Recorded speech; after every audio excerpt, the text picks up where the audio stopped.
भगवत गीता हिंदी अध्याय 17।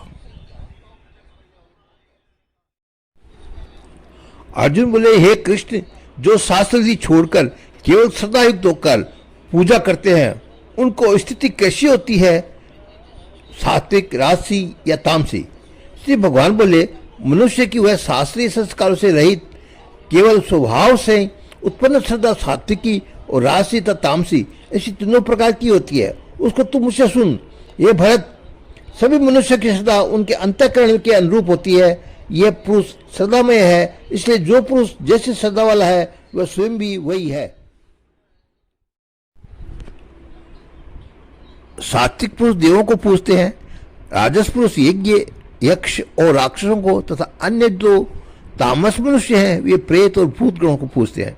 जो मनुष्य शास्त्र से रहित केवल मन कल्पित घोर तप को तपते हैं तथा दंभ और अहंकार से युक्त तथा कामना, आसक्ति और बल के अभिमान से भी युक्त है, जो शरीर रूप से स्थित भूत समुदाय को और अंतःकरण में स्थित मुझ परमात्मा को भी कष्ट करने वाले हैं, उन अज्ञानियों को तू असुर स्वभाव वाले जान।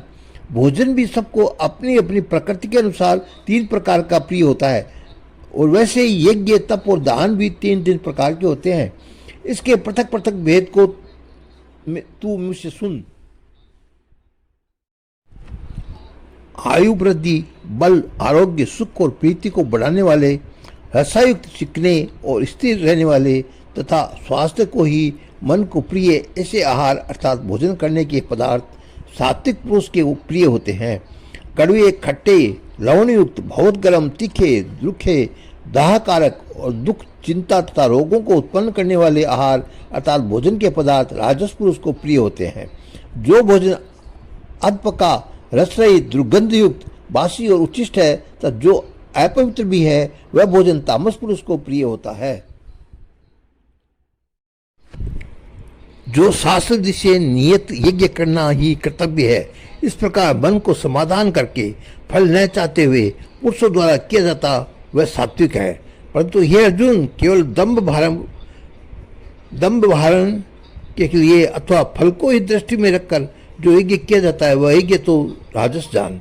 शास्त्र विधि के हीन, अन्नदान से रहित, बिना मंत्रों के, बिना दक्षिणा के और बिना श्रद्धा के किए जाने वाले यज्ञ को तामस यज्ञ कहते हैं। देवता, ब्राह्मण, गुरु और ज्ञानीजनों का पूजन, पवित्रता, सरलता और ब्रह्मचर्य और अहिंसा श्री संबंधित तप कहा जाता है। जो उद्वेग से करने वाला प्रिय और हितकारक व हितार्थ भाषण है तथा जो वेद शास्त्रों के पठन का एवं परमेश्वर के नाम जप का अभ्यास है वही वाणी संबंधित तप कहा जाता है। मन की प्रसन्नता, शांत भाव, भगवत चिंतन करने का स्वभाव, मन का निग्रह और अंतःकरण के भावों को भली भांति पवित्रता, इस प्रकार ये मन संबंधित तप कहा जाता है। फल को न चाहने वाले योगी पुरुषों द्वारा परम श्रद्धा से किए हुए उस पूर्वोक्त तीन प्रकार के तप को सात्विक कहते हैं। जो तप सत्कार, मान और पूजा के लिए तथा अन्य किसी स्वार्थ के लिए भी स्वभाव से या पाखंड से किया जाता है वह अनिश्चित और क्षणिक फल वाला तथा तप वह राजस कहा गया है। जो तप मूर्खतापूर्ण हठ से, मन, वाणी और शरीर की पीड़ा से सहित अथवा दूसरे को अनिष्ट करने के लिए किया जाता है वो तप तामस कहा जाता है। दान देना ही कर्तव्य है। ऐसे भाव से दान देश, काल तथा काल और पात्र के प्राप्त होने पर उपकार न करने वाले के प्रति दिया जाता है वो दान सात्विक कहा गया है। किंतु जो दान क्लेश पूर्वक तथा प्रत्युक प्रकार के प्रयोजन से अथवा फल को दृष्टि में रखकर दिया जाता है वो दान राजस कहा गया है। जो दान बिना सत्कार के अथवा तिरस्कार पूर्वक अयोग्य देश काल में कुपात्र के प्रति दिया जाता है वो दान तामस कहा गया है। ओम तत्सत। ऐसे ये तीन प्रकार का सच्चिदानंद ब्रह्म का नाम है कहा है। उसी से सृष्टि से ही आदि काल में ब्राह्मण और वेद तथा यज्ञादि रचे गए। इसलिए वेद मंत्रों का उच्चारण करने वाले श्रेष्ठ पुरुषों की शास्त्र विधि से नियत यज्ञ, दान और तप स्वरूप क्रियाएं सदा ओम इस परमात्मा के नाम को उच्चारण करके आरंभ होती है। तत् तथा तत् नाम से कहे जाने वाले परमात्मा का ही ये सब है। इस भाव से फल को न चाहकर नाना प्रकार के यज्ञ, तप रूप क्रियाएं तथा दान रूप क्रियाएं कल्याण की इच्छा वाले पुरुषों द्वारा की जाती है।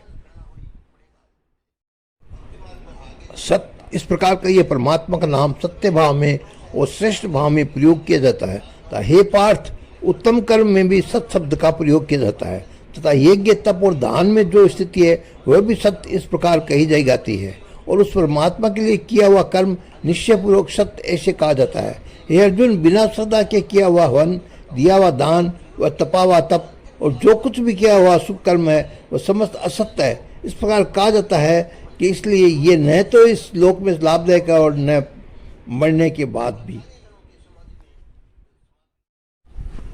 इस प्रकार उपनिषद ब्रह्म